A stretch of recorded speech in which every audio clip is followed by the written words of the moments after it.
হযরত জুবায়ের ইবনু মুত্তঈম রাদিয়াল্লাহু তাআলা আনহু হতে বর্ণিত। তিনি রাসূলুল্লাহ সাল্লাল্লাহু আলাইহি ওয়াসাল্লামকে নামাজ আদায় করতে দেখেছেন। তিনি সাল্লাল্লাহু আলাইহি ওয়াসাল্লাম তাকবীর তাহরিমার পর বললেন, আল্লাহু আকবার কাবীরা, আল্লাহু আকবার কাবীরা, আল্লাহু আকবার কাবীরা, ওয়ালহামদু লিল্লাহি কাসীরা, ওয়ালহামদু লিল্লাহি কাসীরা, ওয়ালহামদু লিল্লাহি কাসীরা, ওয়া সুবহানাল্লাহি বুকরাতাও ওয়া আসিলা, মিন নাফখিহি ওয়া নাফসিহি ওয়া হামদিহি, অর্থাৎ আল্লাহ অতি মহান, আল্লাহ অতি মহান, আল্লাহ অতি মহান, এবং আল্লাহর জন্যই অনেক প্রশংসা, এবং আল্লাহর জন্যই অনেক প্রশংসা, এবং আল্লাহর জন্যই অনেক প্রশংসা, এবং সকাল সন্ধ্যা আল্লাহরই পবিত্রতা বর্ণনা করছি। শেষ কথাটিও ৩ বার বললেন।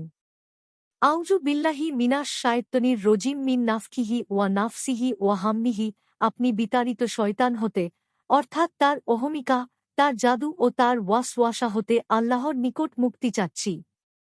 আবু দাউদ ও ইবনু মাজাহ।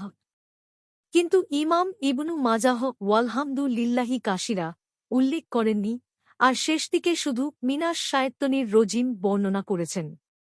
উমার রাদিয়াল্লাহু তাআলা আনহু বলেছেন, নাফ অর্থ হমিকা, নাফস অর্থ কবিতা, আর হাম্ম অর্থ ওয়াসওয়াসা। আবু দাউদ ৭৬৪, ইবনু মাজাহ ৮০৮।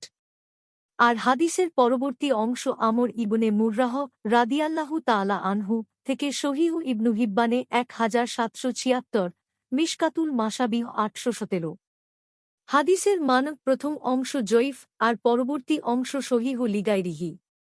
বিশেষ দ্রষ্টব্য, হাদিসের পরবর্তী অংশ আর উমর রাদিয়াল্লাহু তাআলা আনহু বলেছেন।